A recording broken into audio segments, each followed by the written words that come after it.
And when they get sounds of fear. Boa noite, gente. Vocês estão me ouvindo aí? Eu falo baixinho. Dá pra ouvir legal? Falei pro AP que já tô chorando já.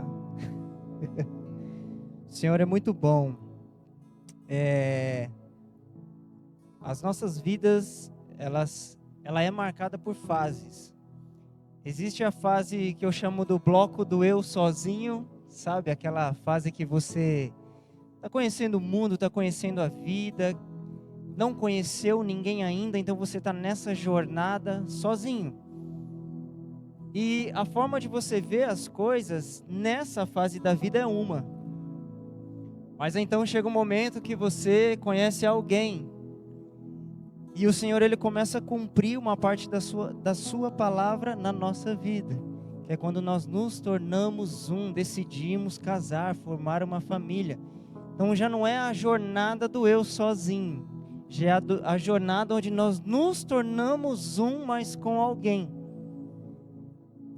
E de repente, nós passamos a ver a vida de uma outra maneira, uma outra perspectiva.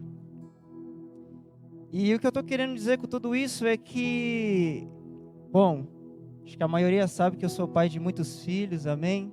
Talvez eu seja o Abraão da casa aqui.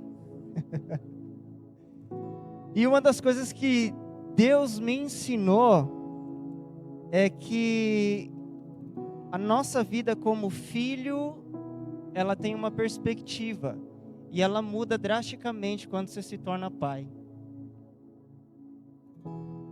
Ver o mundo através dos olhos de um filho não é a mesma coisa de ver o mundo através dos olhos de um pai.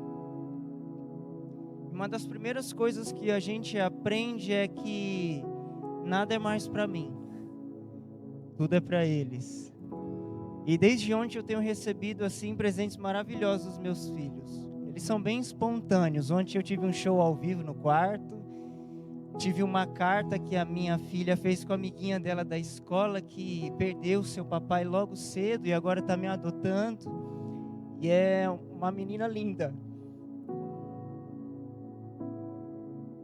E eu peguei um amor muito grande por ela. Porque logo cedo ela perdeu seu papai, mas ela transmite um amor tão grande. E ela foi tão especial com a minha filha, porque quando você tem filho e você vê alguém fazendo algo bom para o seu filho, está fazendo para você. Minha filha mudou de escola, estava numa fase de adaptação e ela foi como um bálsamo para ela. E foi como um bálsamo para mim como pai, sabe? Ela é muito especial. E eu sempre falo para minha filha, olha, eu sempre oro para que vocês tenham ótimos amigos, porque Deus me deu ótimos amigos. E eu fico feliz todas as vezes que eu levo eles para a escola e eu vejo ela com a amiguinha dela. Eu vejo os meus filhos, já chegam os coleguinhas e eles vão abraçados para suas salas. E eu curto aquilo, eu falo, cara, que legal isso. Por quê? Porque eles já estão se desenvolvendo. Eles já estão criando ali o seu grupo, sabe? Já fazendo amizades, já sendo voz em algum lugar.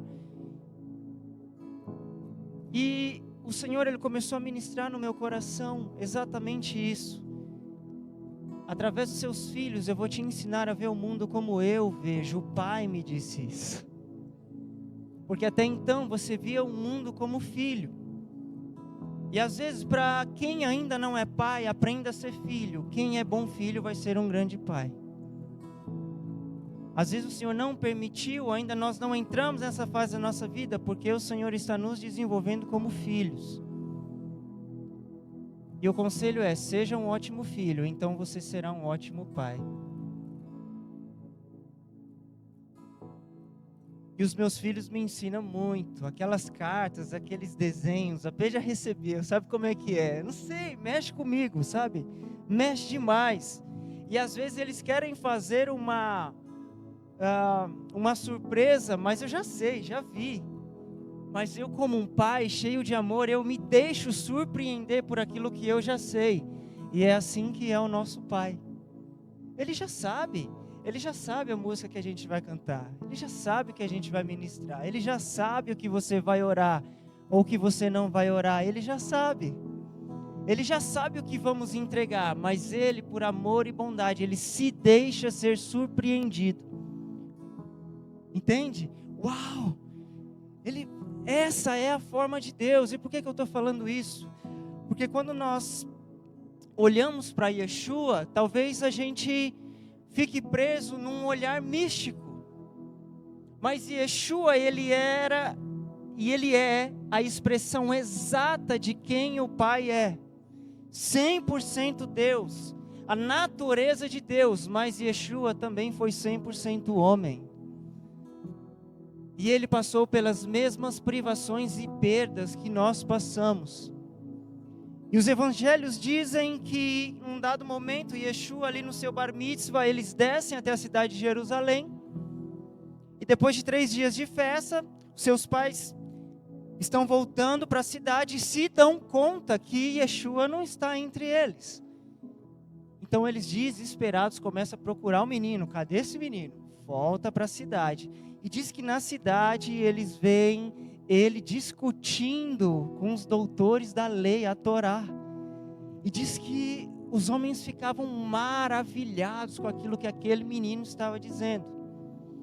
E algo que me chama muito a atenção é, na cultura judaica, todo filho que ele não é aceito nas escolas rabínicas, ele tem que seguir a profissão do seu pai. Yeshua é conhecido como o que nas escrituras? O carpinteiro. Significa que ele não foi aceito nas escolas por algum motivo.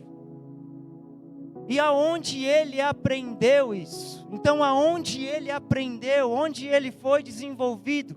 Em sua própria casa.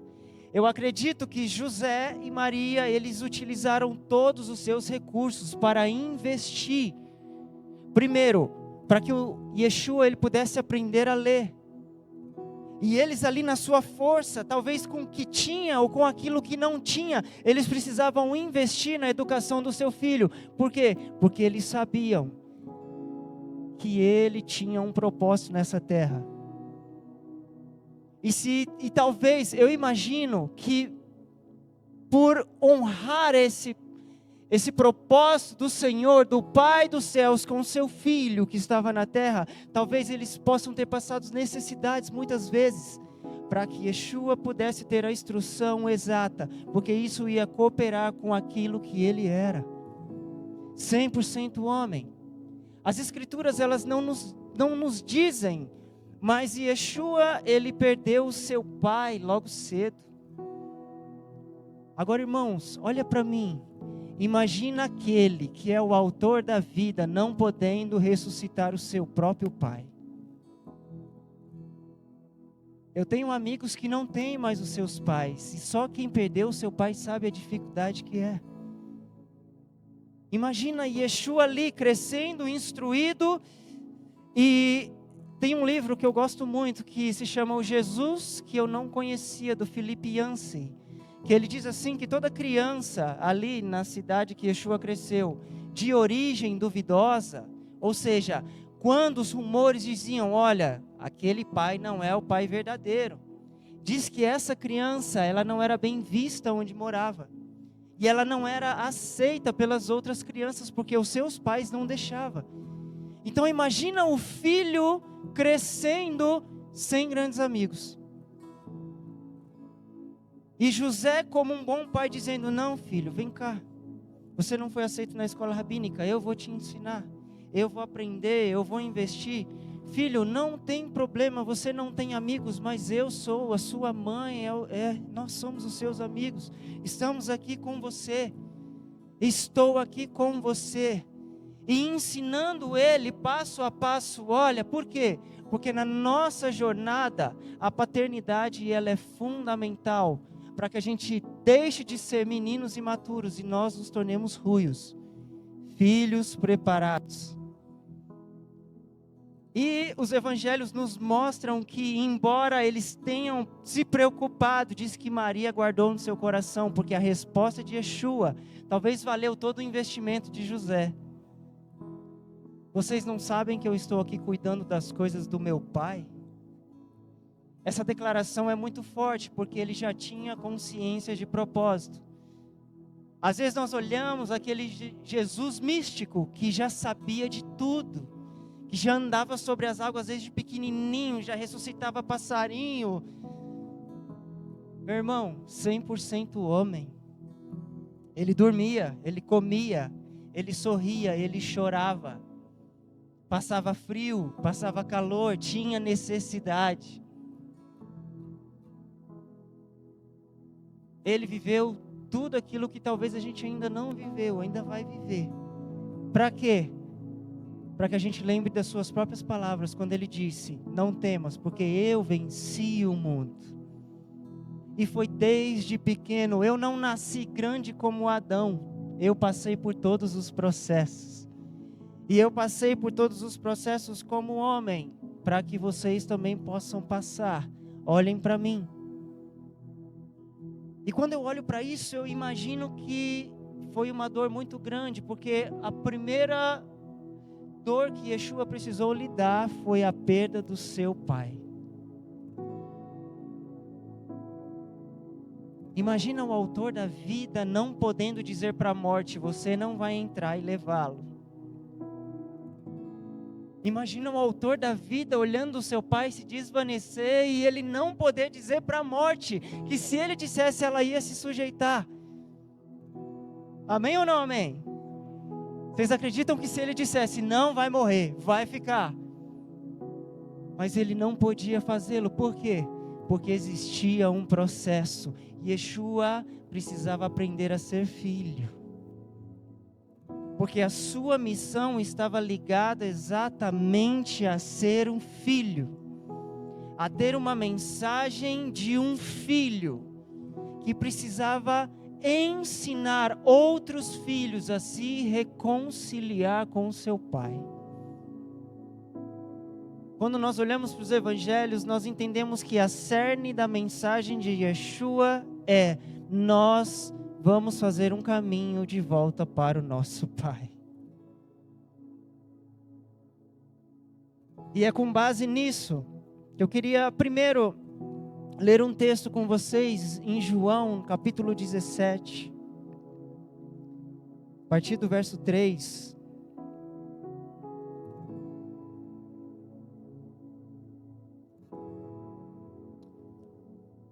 Que diz assim: e a vida eterna é isto, conhecer a Ti, o único Deus verdadeiro, e a quem? E a Jesus Cristo, a quem enviaste ao mundo. Verso 4. Eu te glorifiquei aqui na terra, completando a obra que me deste para realizar. Verso 5.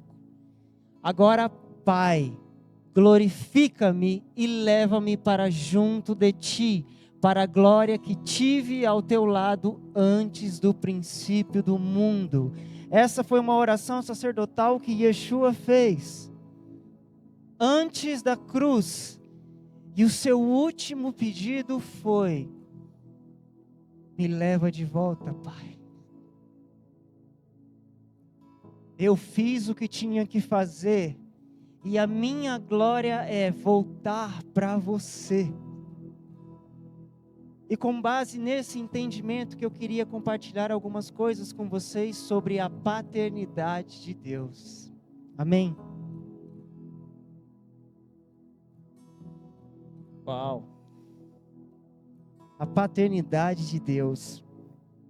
Meus irmãos, eu orei, chorei, me debrucei, escrevi, apaguei, anotei, sabe, passei momentos e momentos falando com o Senhor, porque esse é um dos temas talvez mais difíceis que eu já ministrei na minha vida.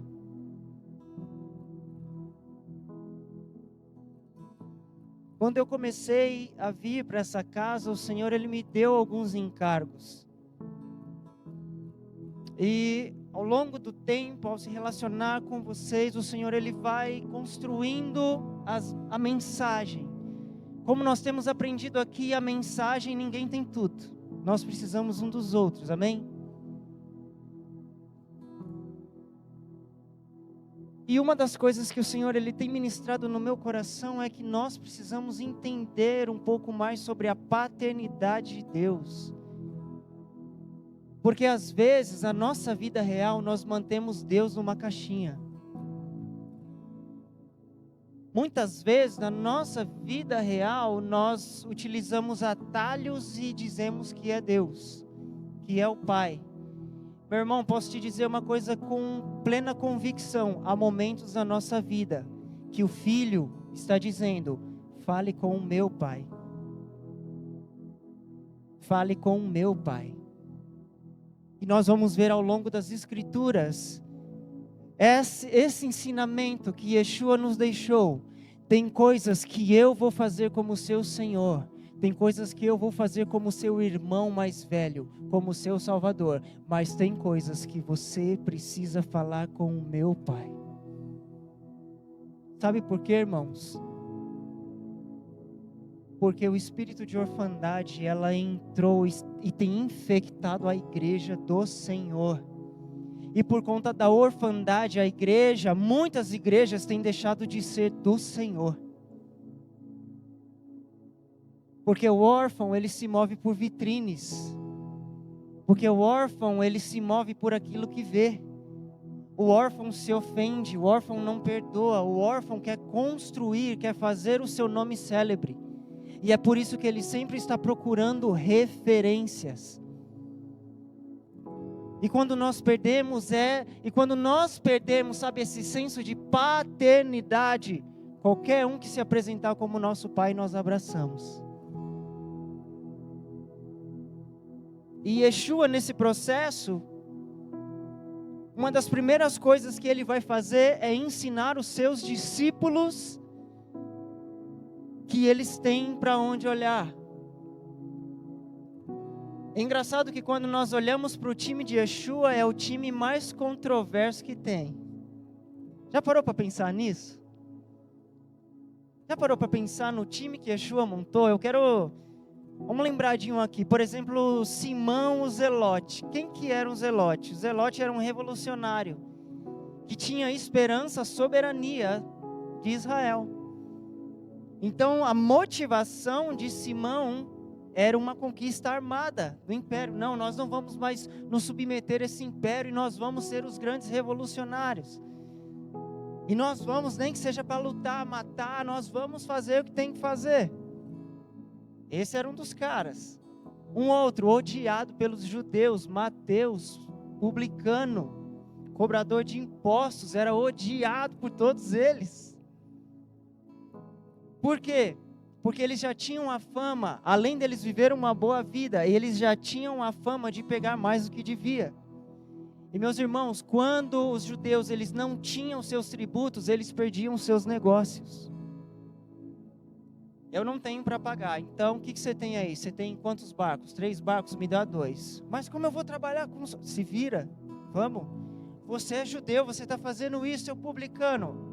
Estou servindo o império. Eu tenho a minha mansão, eu tenho os meus recursos, o império me dá tudo. Yeshua um dia passa, me segue. Um publicano, um zelote.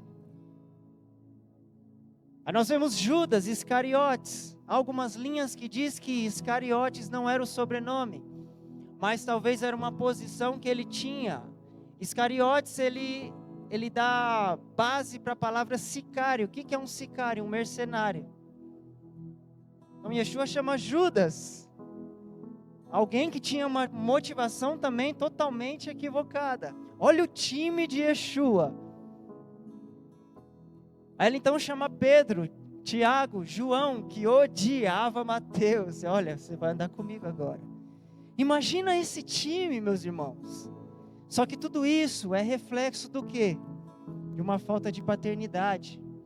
Por que eu estou falando isso? Porque desde os dias de Moisés, a paternidade ela foi substituída por sacrifícios. Nós já falamos aqui na casa que Deus ele já quis se revelar como pai ali no monte, mas diante daquela manifestação o povo disse: Moisés, seja tu mesmo a voz, seja tu mesmo, Senhor, por favor, a gente não pode subir. Foi o momento que Deus disse: olha, eu quero ser pai, eu não quero ser apenas um Deus distante. Então ao longo do tempo nós vamos vendo o povo se afastando cada vez mais de Deus. E eu penso que Yeshua, ele chama 12 discípulos como se fosse uma sombra das 12 tribos de Israel, dizendo: eu preciso reunir os irmãos novamente. Mas esses irmãos, eles são completamente diferentes. E sabe o que isso nos ensina? Nós não precisamos ser iguais para fazer parte da mesma coisa. Nós temos os Pedrinhos aqui. Ele sabe quem é. Eu amo você, Pedrinho. Nós temos os Jeremias Chorão aqui. Eu acho que eu entro no time dos Jeremias também. João. Eu estou nesse time. Qualquer coisa eu choro, irmão. Vocês têm que... Segredo aqui, ó. Dá aquela pausa.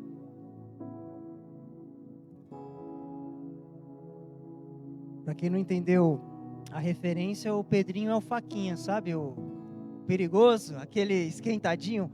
Quem assistiu o Divertidamente? É o Pedrinho, é o vermelhinho ali. Tudo chuta o balde, sabe? Tudo chuta fala, vamos lá! Mas é um cara cheio de amor. Pedro era sempre o primeiro a fazer as coisas. Sabe por quê? Porque Deus conta com a sua personalidade, mas para a glória dele. Então, às vezes, Deus vai mudar aspectos da sua personalidade, porque Ele quer você dessa forma, mas Ele vai modelar você para que você chegue aonde Ele já viu. Então, Ele vai dando forma para que Deus possa dar destino. Primeiro Ele dá a origem, dá identidade. Só um pai pode dar identidade para o filho. E Yeshua carregava o nome que carregava porque o seu pai disse: ele vai se chamar esse nome. Então, quando nos falta paternidade, nos falta identidade e nos falta destino. Eu não sei para onde ir. E se eu não sei para onde ir, qualquer lugar serve. Esse é o perigo. Se eu não sei de onde eu venho, eu não sei para onde eu vou. Logo, qualquer lugar vai servir. E quando nós não sabemos a quem pertencemos, qualquer um pode se autoproclamar Senhor sobre as nossas vidas. E aqui está o perigo.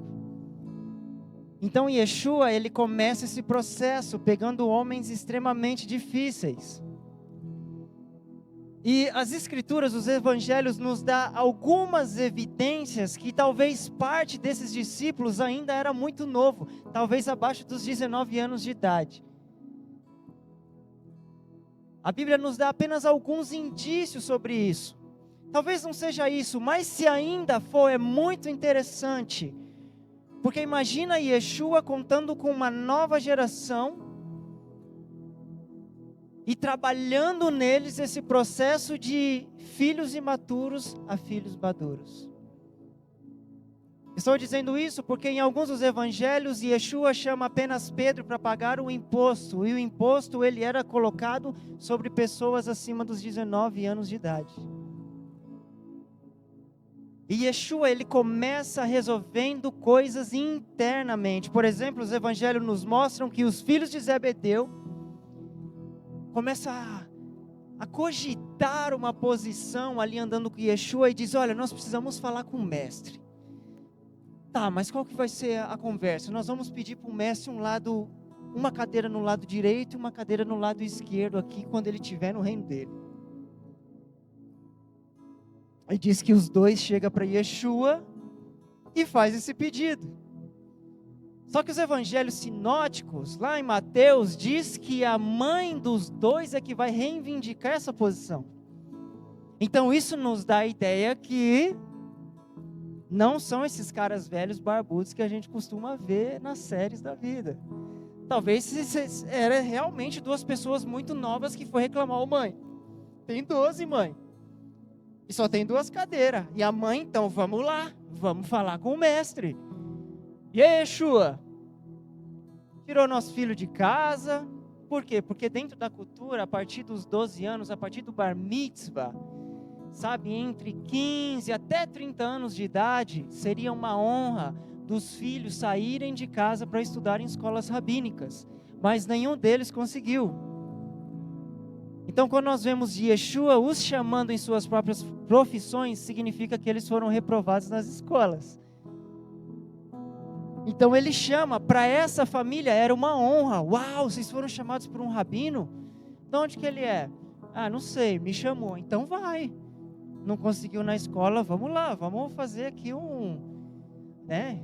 Apareceu, sério, sério. Vamos lá. E diz que a mãe, ela chega. Então, olha só as coisas que Yeshua precisa resolver, 100% homem, irmão. Lidando com homens difíceis. Nós somos difíceis. Eu me encaixo nisso, a gente dá muito trabalho para os pastores aqui. Amém? A gente dá muito trabalho para eles. Muito. E uma das coisas que Yeshua vai ensinar é sobre a paternidade de Deus. Porque esse era um problema nacional. O povo de Israel não via Deus como um pai presente. Era um escândalo, aliás, chamá-lo de pai. Nós vemos as escrituras, o primeiro homem a chamar Deus de pai, valendo uma bala para quem acertar. Quem foi? Quem foi? Quem foi? Quem foi? Não? 2 balas? Um bolo? Se eu falar um BK, todo mundo vai falar, né? Olha os dedinhos no Google, deixa o Google aí. Davi foi louco o suficiente para chamar Deus de pai. Quem foi Davi, irmão? Alguém rejeitado pelo seu pai e pela sua mãe. E ele disse: Senhor, ainda que meu pai e minha mãe me rejeitem, o Senhor todavia não me rejeitará. E ele fez o que fez por quê? Porque ele disse: eu tenho um pai, eu vou trazer esse pai aqui para a terra.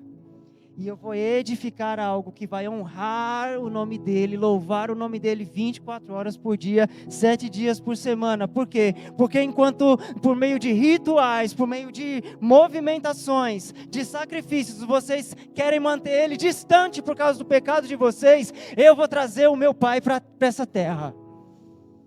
E sabe que Salmo 132 diz? Que Deus escolheu a cidade de Davi para morar nela. Aquilo que Davi levantou para o Senhor fez com que Deus olhasse para a terra, o pai, e dissesse: eu quero morar na terra por causa de Davi. Você está aqui?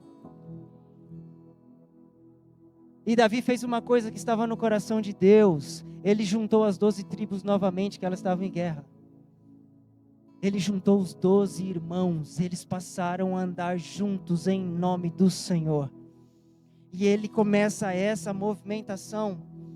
Por isso que quando eu olho para isso, sabe, para essa movimentação de Yeshua, eu entendo que é uma sombra das 12 tribos. Eu vou pegar pessoas totalmente diferentes, mas elas vão entrar dentro do mesmo propósito, e eu vou tratar cada uma de uma maneira diferente.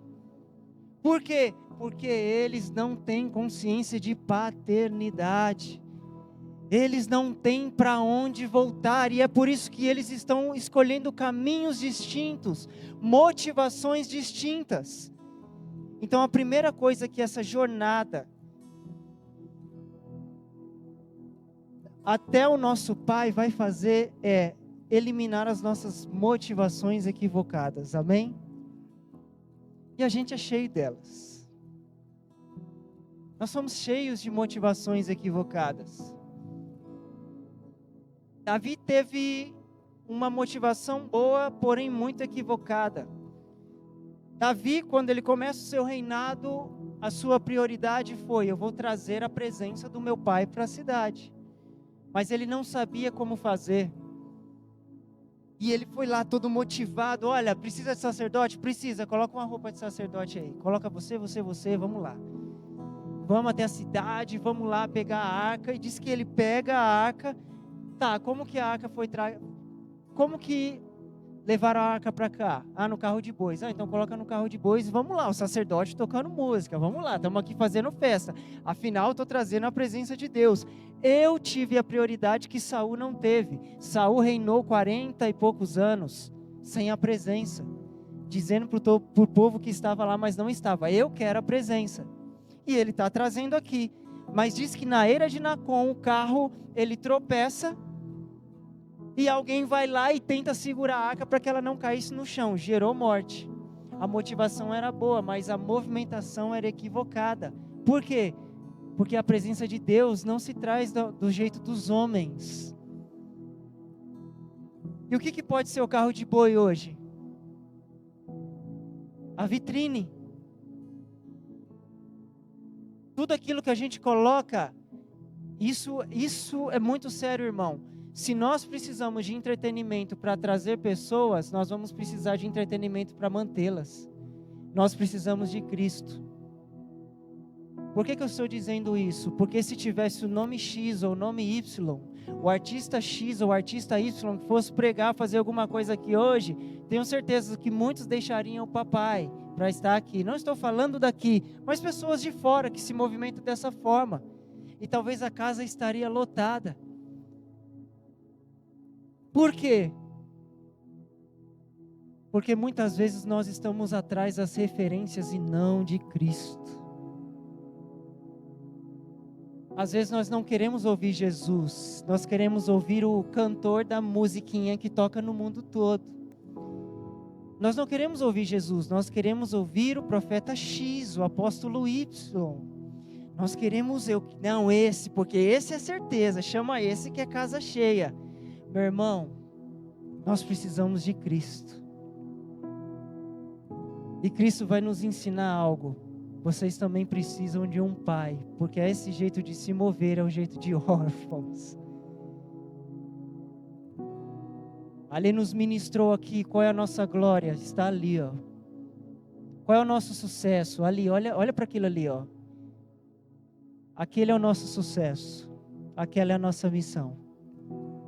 Não é o like, não são os followers, não são os views. A nossa glória é a cruz. Essa é a nossa glória, morrer todos os dias. Morrer todos os dias como filhos e filhas maduros. Porque o que o Senhor tem nos instruído a cada reunião é que vai chegar um dia que nós vamos precisar ser maduros. Que nós vamos precisar de fé. E nós vamos precisar de coragem para não ser levados por ventos de doutrinas. Para não sermos levados por cogitações de homens. Porque durante esse processo de paternidade, eu digo isso por experiência própria. Eu estou lá no meu escritório trabalhando e de repente sobe o Davi chorando, porque o Miguel não sei o que, aí o Miguel sobe também com seu argumento, mas foi porque o Davi não sei o que. Meu irmão, eu não vi, como que eu vou julgar sobre o que eu não vi? Então qual é a solução? Vocês são irmãos, vocês precisam se acertar, porque se eu tomar partido de um, eu vou ofender a outro, se eu tomar o partido de outro, eu posso ser injusto. E muitas vezes o Senhor faz isso comigo e com você. O Pai faz isso comigo e com você. Nem tudo se resolve na pregação. Nem tudo se resolve na oração. Tem coisa que se resolve no olho. Porque homem conversa.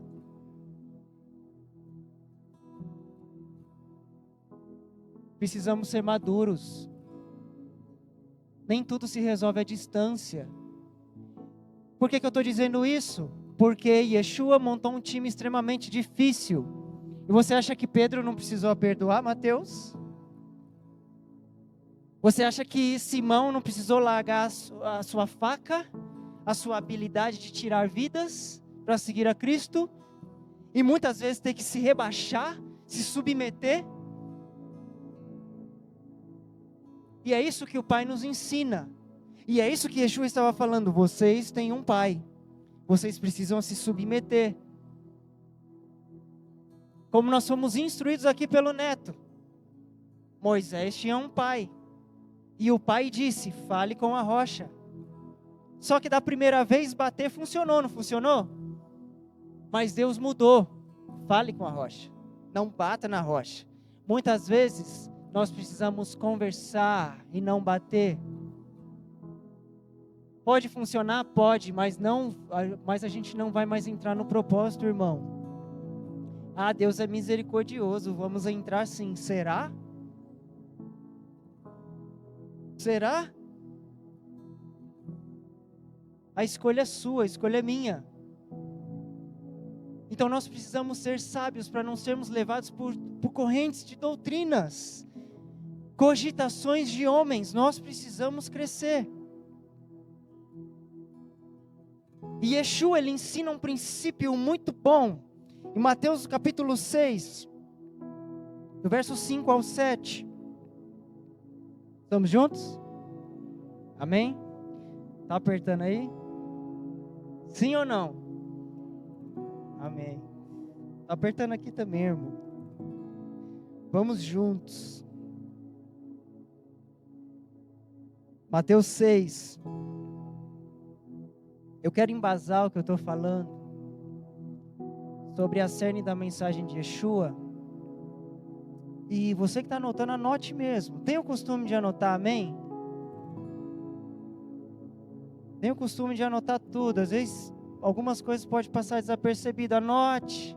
Amanhã chore sobre isso. Sabe, vai estar gravado, assista de novo, anote em casa. Sabe qual foi a diferença de Davi para Saul? Davi anotava tudo.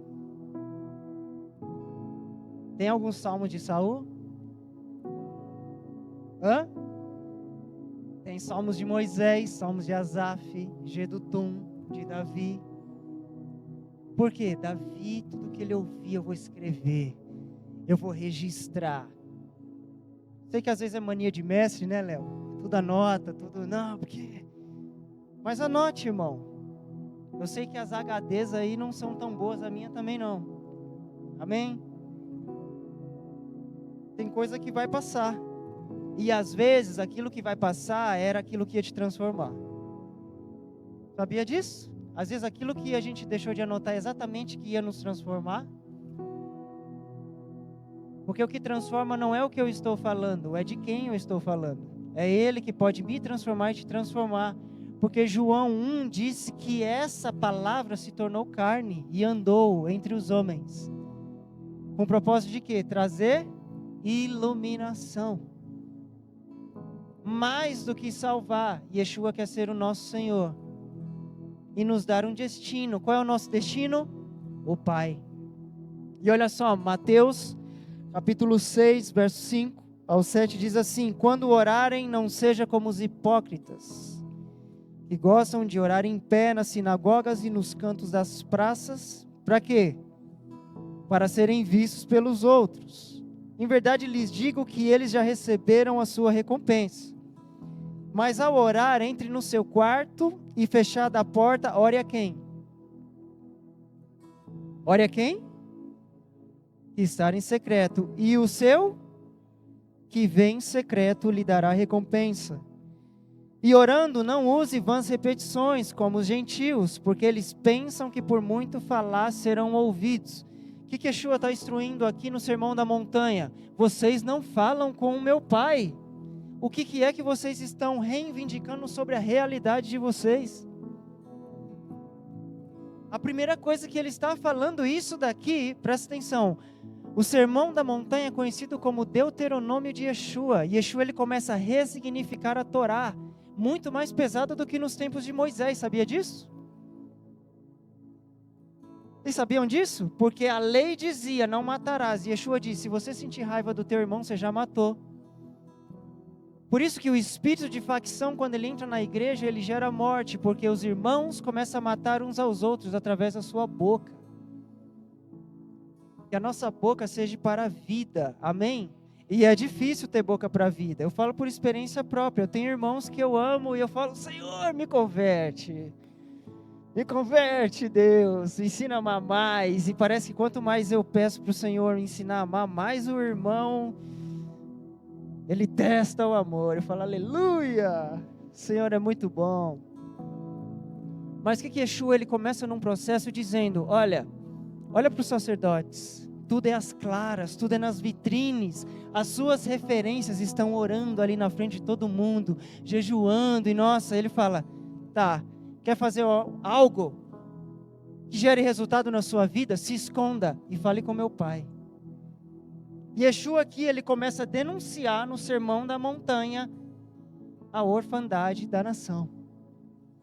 Seu problema de orfandade é nacional. Vocês têm um problema com o Pai. Meu irmão, a ruptura, ela foi feita com o pacto que a humanidade tinha com o Pai. Não com o Filho. Yeshua, ele vem E é por isso o ministério da reconciliação, para que nós, humanidade, nós pudéssemos se reconciliar com o nosso Pai. E é por isso que o Pai está dizendo por meio do seu Espírito e através do seu Filho também, que Ele não quer mais ficar numa prateleira. Meu irmão, faça uma análise rápida. Quantas vezes você falou com o Pai essa semana? Quantas vezes já falamos do Pai? Quanto já cantamos sobre o Pai? Você vê canção sobre o Pai por aí? Já parou para pensar nisso? Porque o próprio Filho exaltava o Pai. E o maior modelo de adorador nas Escrituras é o próprio Filho. Por isso que ele fala, seja como eu. Porque eu honro o meu Pai em vida e eu honro o meu Pai na eternidade. E vocês fazem o quê? Já parou para pensar nisso? Que nós colocamos Deus, o Pai, numa caixinha. Não falamos com Ele. E talvez muitos problemas que nós temos é problema porque nós temos atitudes de órfãos, porque nós não reconhecemos o Pai na nossa vida. A minha oração é: Yeshua, me ensina a ser filho, para que eu possa ser um bom pai para os meus filhos. Me ensina a ser filho, porque eu não quero negar a existência do Pai. Porque eu estou falando isso? Porque diz que no final de tudo, Yeshua vai entregar todas as coisas ao Pai. Meu irmão, sabe qual vai ser o ápice da história humana? Quando o Pai vier, diz que Ele será tudo em todos. Quando tudo estiver pronto pelo nosso Rei, nosso Senhor Yeshua, o nosso Deus, Ele vai dizer: agora eu vou apresentar alguém para vocês, que será tudo em vocês. O meu Pai, vocês poderão ver o meu Pai. Ele virá, irmão. O ápice da história humana. Paulo fala sobre isso na carta aos Coríntios. Quando Yeshua vai entregar tudo ao seu Pai, então Ele será tudo em todos. Vamos respirar o Pai. Vamos mergulhar no Pai. Nós vamos tocar o Pai. Por que eu estou falando isso? Porque o Pai, para se tornar legal na terra, Ele precisou se tornar matéria. Então Ele falou: filho, você precisa ir. Porque a terra eu dei para o governo dos homens. Eu não posso quebrar a minha lei. Eu não posso chutar a porta e invadir. Você vai ter que se tornar homem. E vai ter 100% de mim. E será a imagem exata do que eu sou para eles. Por quê? Porque eles precisam voltar para minha casa. Eles precisam ser família de novo. E é por isso que a maior dificuldade da igreja é ser família. Às vezes nós criamos modelos de perfeição para ter irmão. O irmão vai falhar com você, eu vou falhar com vocês. E eu espero a gente ser família o suficiente para vocês olharem para mim e dizer: Rose, eu te amo ainda. A gente não acerta em tudo. E a nossa visão precisa ser transcendental. A visão paterna, ela é transcendental. O que isso significa? Eu enxergo além dos seus defeitos. Meus filhos têm defeitos, mas para mim são os melhores filhos do mundo. E quando eu olho para eles, eu pergunto para Deus: Deus, o que você viu em mim para me dar filhos tão maravilhosos? Eu falo isso para o Senhor, eu choro toda vez, cada aniversário. Minha esposa sabe, eu sou babão, mas eles me deixam maluco, irmão. Eles me deixam doido, e é assim. Ao mesmo tempo que você está lá, você fala: cara, está crescendo, está se desenvolvendo, está tomando forma, está dialogando, daqui a pouco vai estar me aconselhando. Eu imagino a alegria da minha mãe, do meu pai, quando me liga e fala: preciso de um conselho. Eu vou chorar. Porque eu tenho uma filha se formando, já. E parece que a visão de um pai, sempre quando olha para o filho, ele vê pequenininho, né?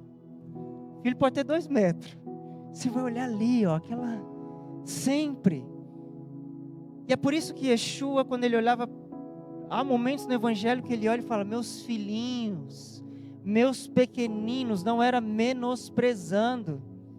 Era dizendo assim, olha, nessa relação entenda como o meu pai te chama, como o meu pai te vê. Só que muitas vezes ele vai precisar te corrigir, porque você também sai da linha.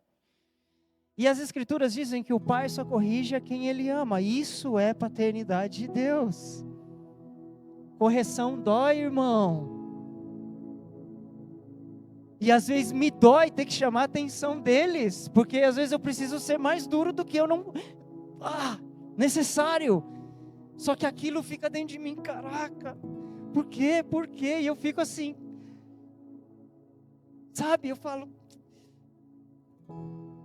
mas é necessário, por mais que me doa. Entende isso? E quando nós olhamos para Deus, o Pai, Ele estava participando da humanidade do seu Filho. Imagina como Deus ficava ali no céu, vendo Yeshua passar fome, passar frio.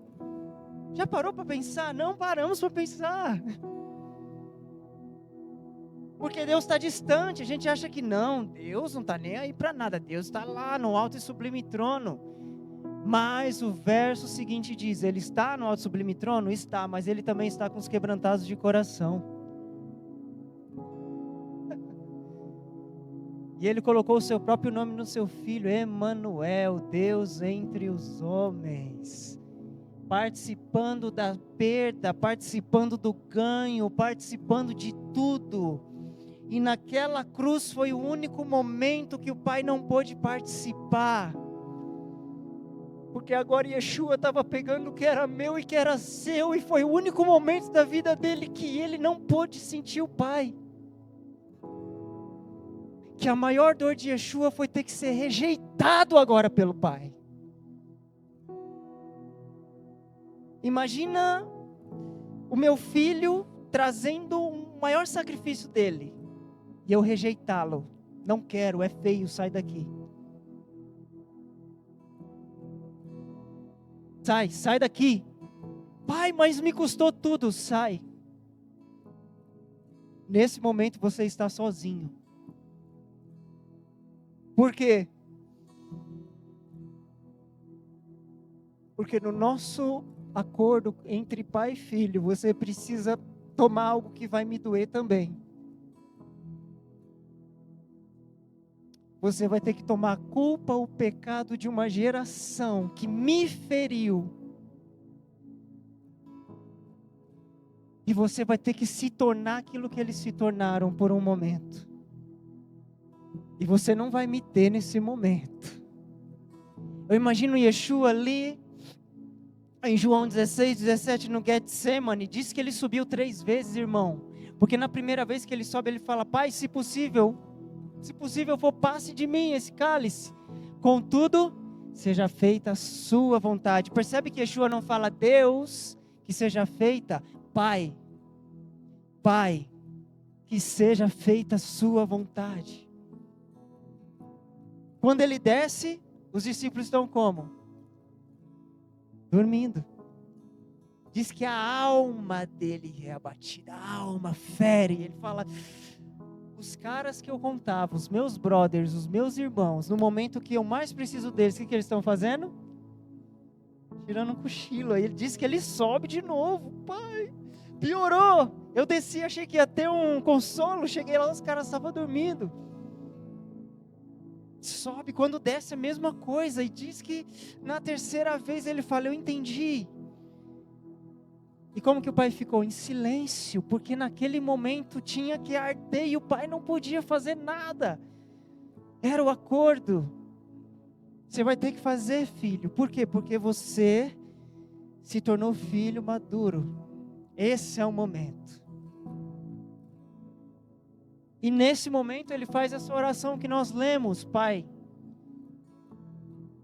Então me traz de volta a glória que você me deu no início. Que glória é essa? De voltar para você. É tudo que eu quero, é tudo que eu peço. E ali ele fala, Eli, Eli, labá sabactani, está pago, Senhor, porque o Senhor me abandonou? E ali ele cita Salmos 22, depois ele diz, está pago, está consumado, toda dívida está rasgada, está consumado, está pago, Pai. O que Yeshua estava fazendo? Estava inaugurando a minha e a sua oportunidade de voltar para o Pai, de ter uma casa, de ter uma família, a família que nós chamamos família da fé, de não sermos mais órfãos e estrangeiros nesse mundo. Essa era a oportunidade de nos tornarmos família de Deus. Você está aqui? O que você pode falar para o Pai agora? Para o Pai. Feche os seus olhos por um instante, antes de eu continuar essa ministração. Eu queria que você falasse algumas coisas para o papai, para o Abba, para o nosso Pai. Abba,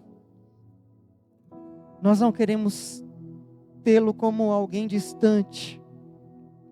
Abba, nós não queremos nos mover contigo de maneira ritualística, Senhor.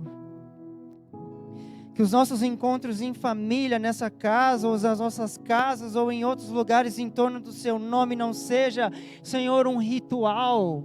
Que não seja, Pai, de forma tradicional, porque nós temos que fazer, porque assim diz a tradição. Não, Senhor. Abba, nós queremos um relacionamento íntimo contigo. Por isso, Senhor, através do Seu Filho, Senhor, que nos ensina um modelo, Pai, correto, de como nós devemos ser, de como nós devemos nos portar, Senhor, nos ensina, Pai. Que nós sejamos sensíveis nesse caminho de volta para o Senhor. Nos perdoe, Senhor, a distância. Pai, quebra a distância agora. Diga isso para o Pai, Pai, quebra a distância. Porque nós dizemos que amamos o Seu Filho, mas nem entendemos a mensagem do Seu Filho muitas vezes, que é nos levar de volta para o Senhor. E muitas vezes nós, a nossa orfandade ainda, mesmo dizendo que tem um Senhor, te mantém distante. Porque nós não queremos nos submeter, Pai, de fato. Senhor, quebra a orfandade das nossas vidas, Senhor, que nos assola muitas vezes, Pai. Senhor, nós reconhecemos o Teu Filho como Senhor absoluto das nossas vidas, e é o caminho que nos leva até Você. A Tua palavra diz que Ele é a verdade, Senhor, o caminho, a verdade e a vida, e que ninguém chega ao Senhor se não for através dEle, porque Ele é o modelo, porque Ele é quem dá sentido a todas as coisas.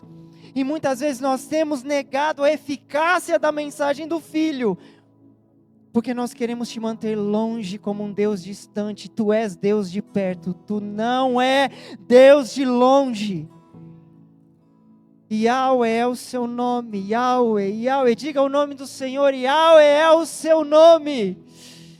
Yahweh é o Seu nome, o Senhor é Deus de perto, não é Deus de longe, Yahweh.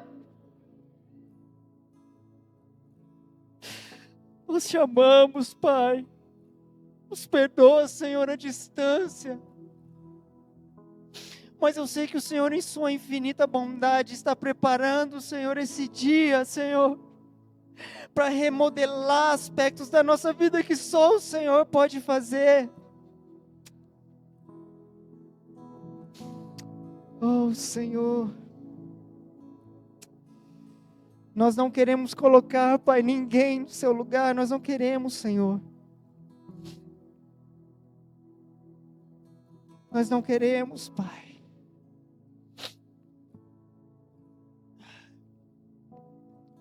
O Evangelho de João, no capítulo 5, a partir do verso 17, diz assim: E Jesus lhe respondeu: Meu Pai trabalha até agora, e eu trabalho também.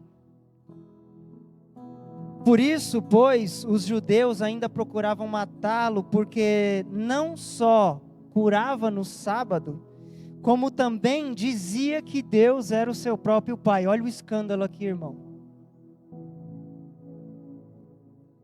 Para o fariseu era um escândalo. Yeshua disse, sabe por quê? Eles não tinham coragem de dizer que Deus era pai. Davi foi o único. Para eles era uma afronta. Deixa Deus lá, deixa Deus no lugar dele. Vamos continuar os sacrifícios, vamos continuar aqui o culto. Mas deixa ele lá. E Yeshua está falando, ele não é de longe, ele é de perto. E essa declaração acendeu a ira dos fariseus, e eles procuraram apredejá-lo. Nós vamos te matar, cara, porque você está falando que Deus é pai. Olha o escândalo da mensagem, você entende o que eu estou dizendo? O escândalo da mensagem, Deus é o nosso pai. Só que muitas vezes nós fazemos a mesma coisa hoje, mantendo Deus na caixinha. Mas Jesus respondeu e disse-lhes, na verdade vos digo, que o filho por si mesmo não pode fazer coisa alguma, se não ver o seu pai fazer, porque tudo o que o pai faz, o filho também faz. E por quê? Porque o pai ama o filho, e mostra-lhe tudo o que faz, e ele lhe mostrará maiores obras do que essas, para que vocês sejam maravilhados. Pois assim como o Pai ressuscita dos mortos e os vivifica, assim também o Filho vivifica aqueles que quer. E também o Pai a ninguém julga, mas deu ao seu Filho o poder do juízo, para que todos honrem o Filho como honram o Pai. Presta atenção que Yeshua fala, honrem o Filho e honrem ao Pai. Pois quem não honra o Filho, não honra o Pai a quem Ele enviou. Então há uma interação entre o Pai, o Filho e o seu Espírito. E às vezes a nossa vida ela fica como um caso isolado e não entende a verdade presente. Talvez é uma verdade incompleta. E por isso que há coisas da nossa vida que não muda, porque há uma meia verdade. Entende? E o que Yeshua está nos provocando é, eu vou voltar os seus olhos para o Pai. E eu vou trazer vocês de volta. E Yeshua, meu irmão, quero deixar bem claro aqui, ele é a manifestação física do Pai. Em toda a plenitude, graça e poder e natureza, 100% Deus. Mas ele também era 100% homem. E andando no reino dos homens, ele está dizendo, vocês precisam ter as suas mentes voltadas para o Pai, porque o problema de vocês é, vocês têm a vida de órfão, vocês são ofendidos, revolucionários, reivindicadores, vocês servem ao sistema, vocês procuram tantas coisas, e vocês começam a colocar coisas entre vocês e o meu Pai. Vocês começam a terceirizar a relação com Deus, isso é muito sério. E Yeshua ele ensina aqui um princípio, na verdade uma advertência, talvez uma das mais, digamos assim, pesadas dessa caminhada toda. Mateus capítulo 23, do verso 1 ao 13. Diz assim, vou ler aqui. Então Jesus falou às multidões e aos discípulos. Na cadeira de Moisés se assentaram os escribas e os fariseus. Portanto, façam e observem tudo o que eles disserem a vocês. Mas não os imitem em suas obras, porque eles dizem e não fazem. Eles atam fardos pesados, difíceis de carregar, e os põem sobre os ombros dos outros, mas eles mesmos nem com o dedo querem movê-los. Praticam todas as suas obras a fim de serem vistos pelos outros, pois alargam seus filactérios e alongam as franjas de suas capas. O que ele está dizendo aqui? Que o tamanho da capa de um sacerdote significava a sua pureza e santidade. Então quando você via um sacerdote com aquelas capas gigantes, você estava falando, nossa, aquele cara é santo, aquele jejua, hein? Aquele ali é homem de oração. Qual é o nome disso hoje? Performance.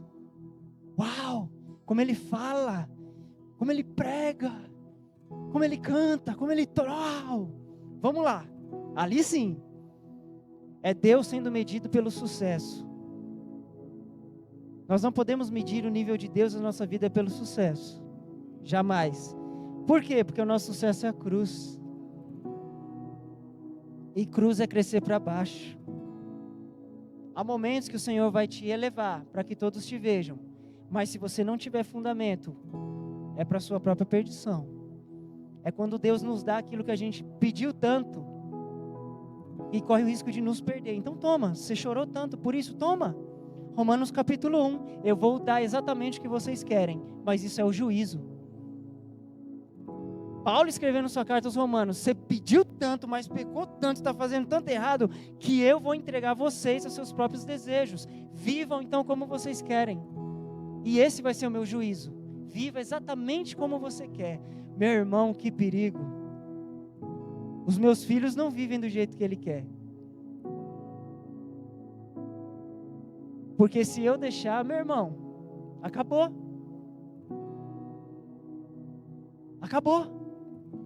O que eu estou querendo dizer com isso? Não também é bênção. Correção também é bênção. Eu sei que a gente não gosta de ouvir não, principalmente nessa geração órfã, que não sabe ouvir não. Só que às vezes o não, por mais que te doa, vai te desenvolver. Eu posso dizer que na minha vida eu tomei mais não do que sim. E eu sei que vou tomar vários nãos ainda. Mas qual a diferença de maduro para imaturo? Eu estou maduro o suficiente para quando chegar o não, eu engolir. Vamos lá então. Por quê? Porque Yeshua disse, se pedirem para andar 1 milha, ande 2. Se baterem num lado, dê o outro. Isso é maturidade. Se pecaram contra você, honre-os, para colocar brasa sobre a cabeça dele, fazer pensar. Não pague na mesma moeda. Pague com amor aquilo que estão te dando pelo ódio, pela ofensa. Pague pelo amor. Onde Yeshua ensinou isso? Sermão da montanha, Deuteronômio de Yeshua. A lei mandava matar. Yeshua está dizendo, sentiu raiva, já matou. Você olhou, cobiçou, já adulterou. A graça é mais pesada do que a lei, irmão. E a gente fica nessa briguinha teológica, se Deus já esqueceu a lei, estamos vivendo pela graça. Sabe por que nós precisamos da graça? Para cumprir os preceitos do Senhor, porque se não fosse a graça, todo mundo já estava condenado. Posso dizer uma coisa para você? Isso serve para mim também. Se nós ouvíssemos do céu agora, Deus falando assim, Yeshua vai voltar daqui a 30 minutos, o que a gente ia fazer? O que você ia fazer? Você ia ficar de boa? Você vai ficar tranquilo? Ah, então pode vir. Você tem certeza? Vem agora. Era sim ou não? Mas sabemos o dia e a hora? Muitas pessoas me perguntam, pois, mas quando você acha que Yeshua vai voltar? Daqui uns 10, 20 anos? É uma pergunta interessante, mas ao mesmo tempo mostra um tipo de coração. Que tipo de coração é esse? Porque se a resposta for daqui a 10 anos, então eu vou viver do meu próprio jeito durante 9. E no último ano eu faço alguma coisa.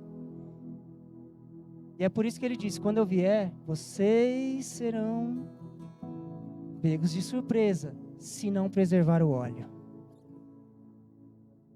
Nós não sabemos, e é bom que não saibamos.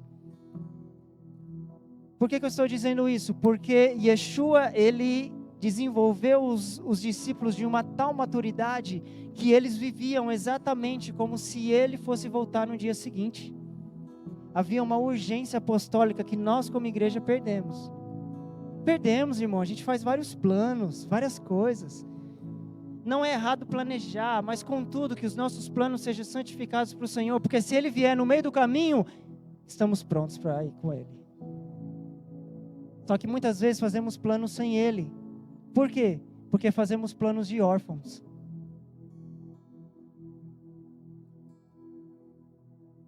Porque fazemos planos de órfãos. Um órfão, quando ele é adotado, ele precisa se submeter à lei da casa no qual ele vai fazer parte. se ele tiver problemas de adaptação, ele vai ter que voltar do lugar de onde ele veio. Então, todas as vezes que você se submete a uma paternidade, você precisa entender que existem regras. Na minha casa tem regra. Na sua casa tem as suas regras. Na casa do nosso pai também. E onde estão as regras das Escrituras? Que sejamos bíblicos o suficiente para entender que nós precisamos ser filhos maduros e servir a um Pai presente, não um Deus distante. Eu queria já partir para o final aqui. Eu anotei tanta coisa aqui, tem que falar na imersão.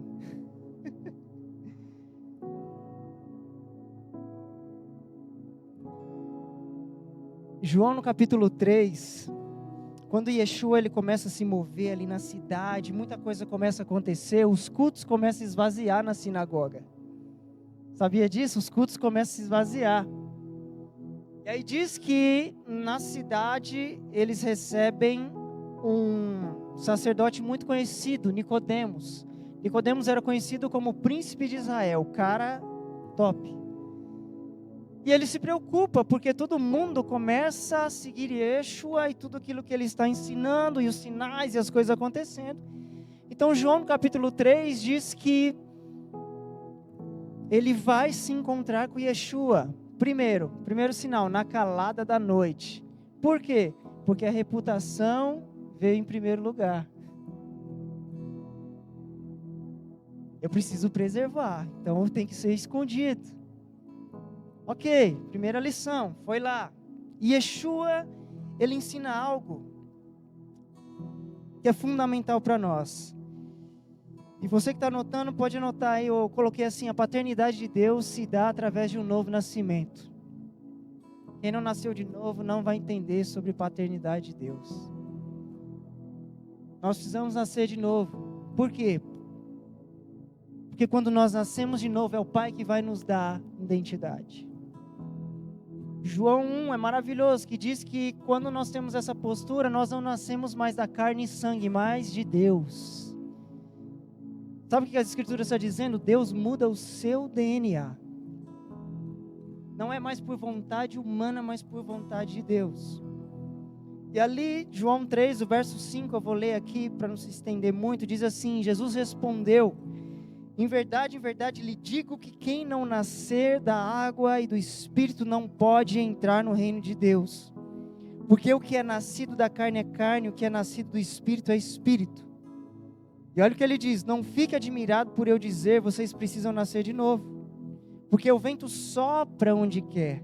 Você ouve o barulho que ele faz, mas não sabe de onde ele vem, nem para onde ele vai. Assim é todo aquele que é nascido de Deus. Então Nicodemos pergunta: como pode ser isso? E Jesus responde: você é mestre e não sabe do que eu estou falando? Olha isso, irmão. Você ensina e não entendeu sobre novo nascimento. Paulo, que tinha muito conhecimento das Escrituras, em Romanos 8, do 14 ao 16, diz assim, do 14 ao 17, diz assim: porque todos os que são guiados pelo Espírito de Deus, esses são filhos de Deus. Porque não recebestes o espírito de escravidão, para outra vez estardes em temor, mas recebestes o espírito de adoção de filhos. Olha isso, irmão, que maravilhoso. Pelo qual clamamos: Abba, Pai. A palavra Abba significa origem, mas também significa destino. É o nosso começo, é o nosso fim. Por isso que Isaías vai dizer que Deus vê o fim no início. A jornada da nossa vida é um caminho de volta para o início, para o nosso Pai, aonde quem vai nos conduzir é o Filho. Você está aqui? É onde o Filho vai pegar na minha e na sua mão dizendo: vende, benditos de meu Pai. Vem, benditos de meu Pai. Vem comigo, vem comigo. Por que eu estou falando isso? E eu quero concluir aqui.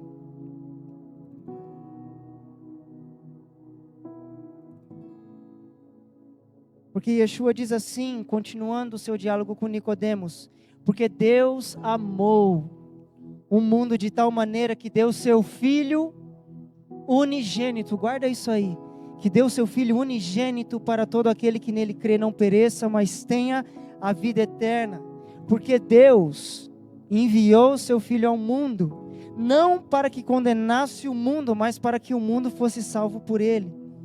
E quem nele crê não é condenado, mas o que não crê já está condenado, porque não crê no nome, e ele vai falar de novo, unigênito Filho de Deus. Aqui Yeshua está falando, a primeira parte desse processo, eu sou unigênito, eu sou o único. Mas olha o que Paulo vai dizer em Romanos 8, 29 e 30. Pois aqueles que de antemão conheceu ele, também predestinou para serem conformes à imagem de seu Filho. E aqui ele fala do pós-cruz, a fim de que ele seja primogênito entre muitos irmãos. O primeiro de muitos irmãos. Você está aqui? E aos que predestinou, a esses também chamou. E aos que chamou, a esses também justificou. E aos que justificou, a esses também glorificou. Sabe qual é a minha e a sua glória?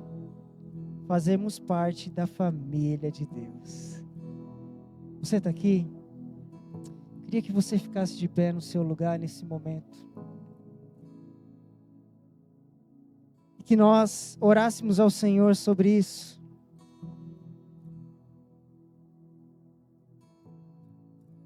E você começasse a falar com o Senhor: Yeshua, me conduza neste caminho. Yeshua, me leva até o Pai, me leva até o Abba, o Papai me leva a Ele.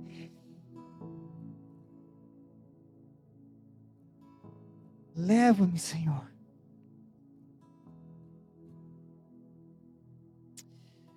Ah, Senhor, nós te amamos. Yeshua, Tu és Senhor absoluto das nossas vidas. A Tua palavra diz que diremos então à vista dessas coisas: se Deus é por nós, quem será contra nós? Aquele que não poupou o seu próprio Filho, mas por todos nós o entregou, será que não nos dará graciosamente com o Filho todas as coisas? Quem tentará acusação contra os eleitos de Deus? É Deus quem os justifica. Quem os condenará? É Cristo Jesus quem morreu, ou melhor, quem ressuscitou, o qual está à direita de Deus e também intercede por nós. Quem nos separará do amor de Cristo? Olha isso, será a tribulação? Será a angústia? A perseguição, a fome, a nudez, o perigo ou a espada? Como está escrito, e nós fomos ministrados isso hoje: por Ti, por o Teu amor, somos entregues à morte todos os dias. Fomos considerados como ovelhas para o matadouro. Em todas as coisas, porém, somos mais que vencedores, por meio daquele que nos amou, porque eu estou bem certo que nem a morte, nem a vida, nem os anjos, nem os principados, nem as coisas do presente, nem as coisas do porvir, nem os poderes, nem a altura, nem a profundidade, nem qualquer outra criatura poderá nos separar do amor do Pai, que está em Cristo Jesus, o nosso Senhor. Erga suas mãos o mais alto que você pode nessa noite, e erga suas vozes diante do Senhor agora. Senhor, nós queremos fazer esse caminho de volta, Senhor, como igreja.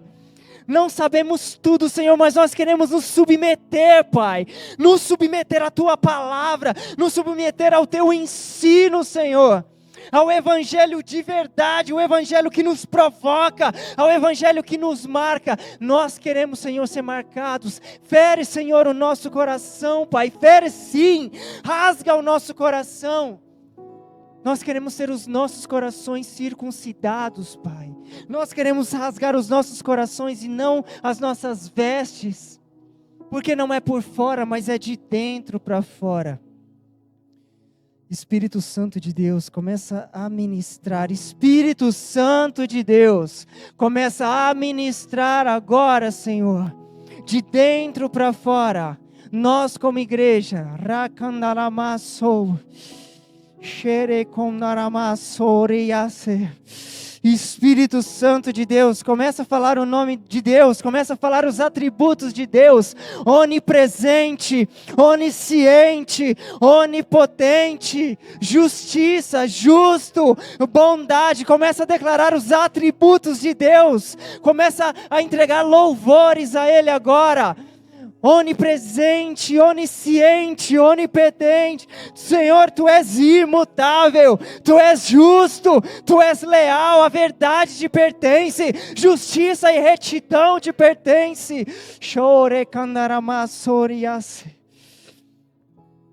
Yahweh, nós te bendizemos, Senhor, nós te reconhecemos.